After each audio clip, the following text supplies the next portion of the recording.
வாங்க நம்ம வீட்டில் என்ன சாப்பாடுன்னு பார்க்கலாம். பாருங்கள், பையனுக்கு கப்புக்கு சாப்பாடு ரெடி பண்ணிட்டேன்.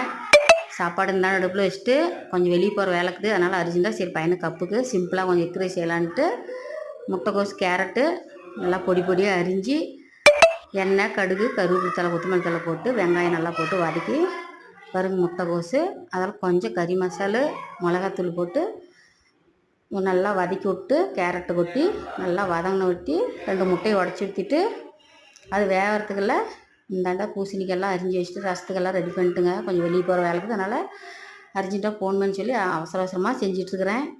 அது சாப்பாடு கிளறி அவனுக்கு காலேஜ் கப்புக்கு போட்டு கொடுத்துட்டு ரசத்துக்கு என்ன வேணுமோ அதை ரெடி பண்ணிட்டுங்க. ரசம் பூசணிக்காய் பொரியல் வெள்ளை சாப்பாடு அவனுக்கு எக் ரைஸ் கிளறி கொடுத்துட்டாக்கா வெளியே போகிற வேலை இருக்குது. அதனால் கொஞ்சம் அவசர அவசரமாக செஞ்சேன். வாங்க சாப்பிட்லாம். பிடிச்சா லைக் பண்ணுங்கள், ஷேர் பண்ணுங்கள், சப்ஸ்கிரைப் பண்ணுங்கள்.